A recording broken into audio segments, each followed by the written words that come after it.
우리가 무장할수록 일본 중국은 못마땅하겠지. 결국 아무리 항공모함을 붕어빵 찍어내듯이 만들어놔도 결국 극초음속 미사일의 거대한 표적이 될 뿐, 무슨 이유로 네티즌들이 그렇게 반응하고 댓글을 달았을까요? 한번 같이 봅시다. 중국과의 최근 대만이 관계에서 머리를 쓰다가 스스로 자기 발목을 잡는 것이 아니냐는 평가를 받으며 그 행동이 문제가 되고 있습니다.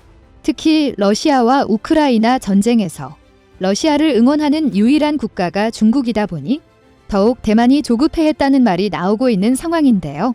이런 상황에서 대만인들의 진심이 한국으로 향해 있다는 모습이 포착되면서 대만 당국이 대체 무슨 일을 벌인 것이며 그들이 한국에게 달려오려고 한 그 이유와 원인을 상세히 알아보겠습니다.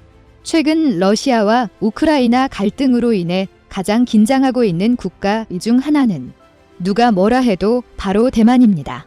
러시아가 우크라이나를 침공한 명분과 중국이 대만을 가져가려고 하는 명분이 비슷하다고 판단하기 때문이죠. 그래서 대만인들은 항상 언론을 주시하고 만약의 사태에 대비하며 긴장의 나날을 보내고 있다고 합니다. 실제로 지난달 러시아 정보보안국의 기밀 보고서에 따르면 중국이 이시 주석의 9월 전당대회를 마친 후 대만에 대한 직접적인 무력을 동반한 행동을 시작할 것이라는 전망했다고 알려져 있습니다. 이러다 보니 다급해진 대만은 자체적으로 군사력을 증가시키는 것과 함께 다양한 계획을 준비하고 있다고 전해지죠.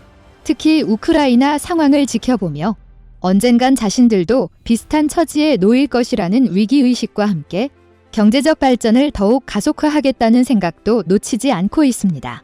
그러다 보니 최근 대만은 위기와 번영이 공존하고 있습니다. 세계적 반도체 산업의 호황으로 대만의 국가 경제가 7사상 최고치를 기록하며 질주하고 있기 때문입니다. 이에 탄력을 받아 국제통화기금 IMF 측의 2022년 올해 1인당 국내 총생산 GDP를 기준으로 한국은 3만 5천 달러를 기록할 것으로 전망했는데 대만은 3만 6천 달러로 한국보다 1,000달러가량 더 높을 것으로 예측했습니다. 2003년 한국은 대만의 1인당 GDP를 처음 앞지른 이후 근 20년 만에 대만에 다시 역전당할 수 있다는 것입니다. 이 소식은 대만 사람들을 기쁘게 만들었죠. 대만의 입장에서 2003년부터 한국에게 국민소득을 따라 잡힌 이후로 한국에게 따라 잡히거나 상대가 안 되다 보니 한국을 크게 질투하며 스스로 한국과 경쟁 구조를 억지로만 드러나갔죠. 물론 한국은 대만을 경쟁자라고 생각하지 않았지만 말이죠. 대만은 2003년 전까지 일본 다음으로 가는 아시아 최고의 국가라는 자부심이 있었는데 한국이 이를 가져간 것이 그들에게는 충격이 큰 것이었습니다. 문제는 이런 것들이 반영되며 한국에 대한 굉장한 외교적 신뢰를 범하는 등 양국 간의 관계는 상당히 안 좋아진 것입니다. 최근에는 대만의 공영방송사에서 한국의 코로나 신규 확진자 발생 추이를 설명하며 태극기를 코로나 바이러스에 합성해 한국인들의 분노를 유발했죠. 아무리 상대방에 대한 존중이 없더라도 타국의 국기에 이런 장난을 하는 것은 생각이 없거나 선을 넘은 것입니다.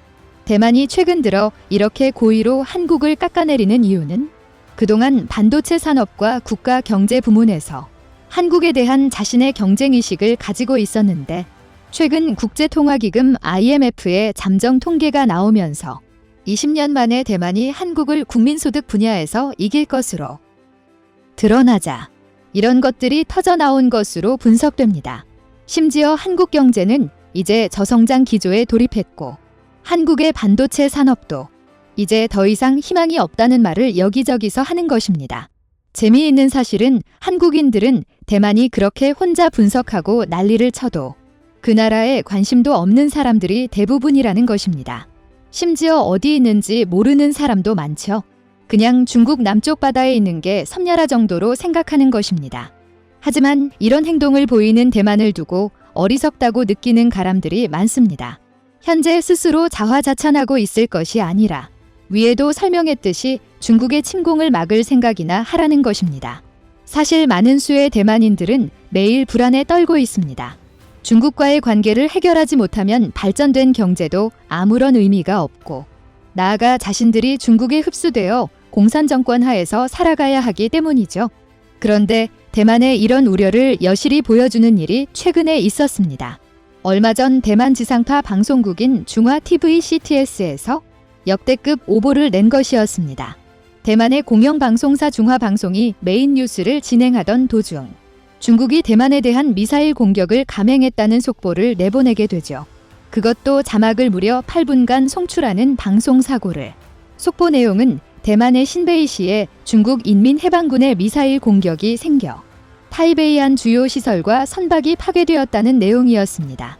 해당 속보가 나오는 시점에는 기상캐스터가 날씨 소식을 전하고 있었으며 해당 자막이 나간 이후에도 대만과 중국의 전면전 임박 경고 문구와 타이베이 주요 기차역에 중국 측 요원이 침투했다는 내용, 그리고 대만의 차이잉원 총통이 비상사태를 선포했다는 내용 등 긴급 상황임을 짐작할 수 있는 내용이 동시다발적으로 송출되었습니다. 누가 봐도 긴급한 상황이며 대만 총통끼리 비상사태를 선포하는 등 심각한 모습이었습니다. 이에 해당 시간 뉴스를 시청하고 있던 대만 국민들은 지인들에게 관련 내용을 전파하기 시작했고 급속도로 전국적으로 이 소식은 퍼져나갔습니다. 그런데 갑자기 더욱 당혹스러운 일이 벌어집니다. 대만 정부 당국은 이를 두고 중화방송 측의 실수라고 언급하며 국민들은 동요하지 말고 안심하라는 건급 발표를 했던 것입니다. 이어서 3시간 뒤 대만의 중화방송국은 해당 속보와 자의는 긴급 상황을 가정해 소방훈련 용도로 제작한 것이라고 밝히며 방송기술진들에 의한 실수가 원인이 되어 잘못 송출된 것이라고 밝혔습니다. 이에 대만 국민들은 어떻게 공영방송에서 이런 일이 있을 수 있냐며 강하게 반발하고 나섰죠.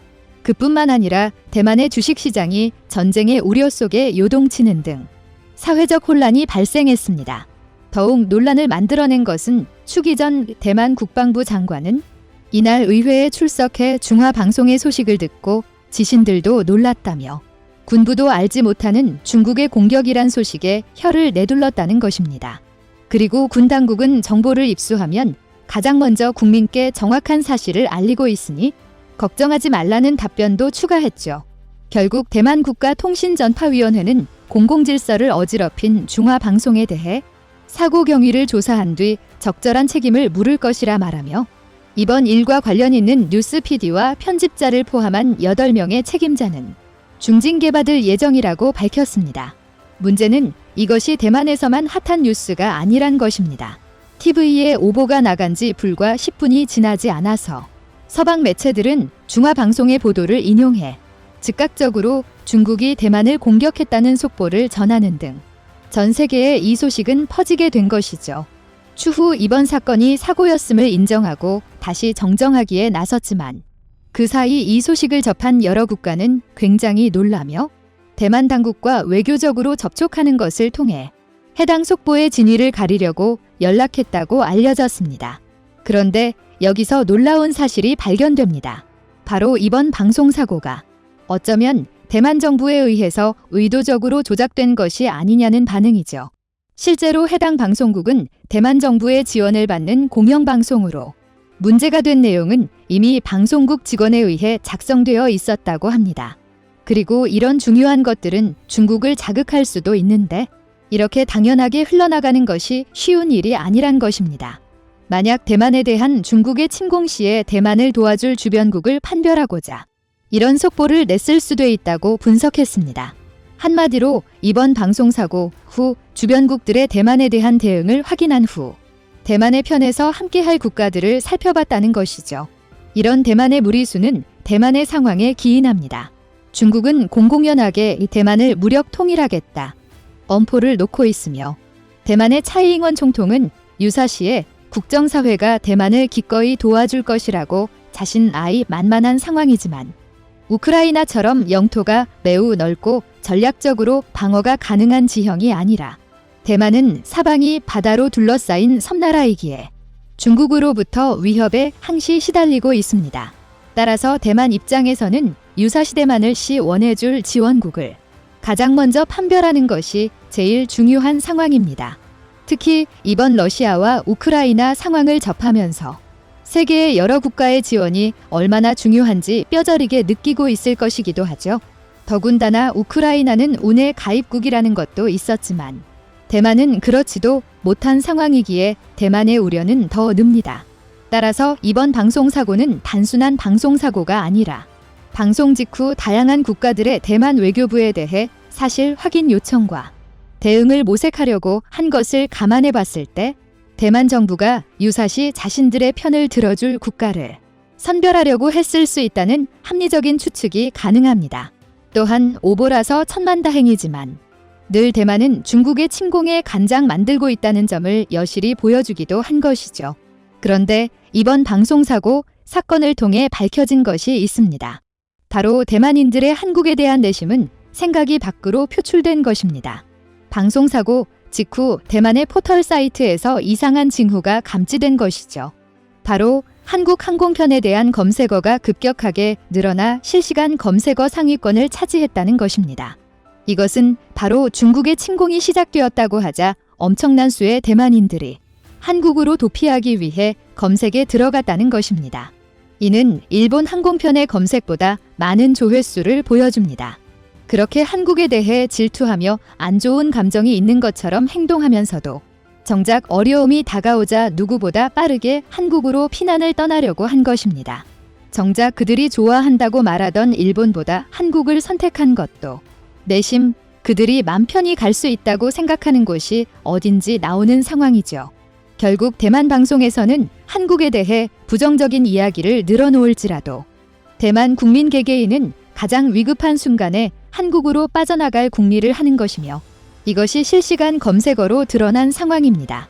실제로 2020년 대만의 20에서 30대를 대상으로 여행을 가고 싶은 국가를 설문조사한 결과 한국이 1위, 일본이 2위를 한 것으로 알려져 있습니다. 현재 유사시 대만에 불어닥칠 수 있는 중국의 영향에 한국에게 도움을 원하는 대만인들의 믿음, 그 믿음이 유지되어 현실화하려면 먼저 한국에 대한 본인들의 이중적인 마음부터 되돌아보는 것이 필요한 것 같네요. 다음은 관객들의 댓글입니다. 극초음속 미사일 말고 다른 거 가지고 오세요. EMP 미사일 연구 진행 단계 같은 거요. 극초음속도 미사일도 극초음속. EMP 미사일이 나오면 육지, 공중, 함대 전투교리도 다 바꿀 것 같은데요. 그런 거 찾아서 기지고 오세요. 다 알고 있는 얘기 그만하시고요. 진짜 궁금한 게 분명 알기로는 EMALS 사출기 달고 있는 거로 알고 있는데 미국조차 4,000회당 1회. 사출 분량이 기준이었는데 400회당 1회 나와 힘들었던 걸로 알고 있는데 그걸 중이 쓴다고? 카피인데? 거기다가 핵 추진도 아닌 거로 알고 있는데 막대한 전력 사용하는 EMALS를 사용한다고? 함재기가 남아나겠나 바다에 꼬꾸라지지만 않으면 다행이지. 좋으셨다면 구독과 좋아요 부탁드립니다.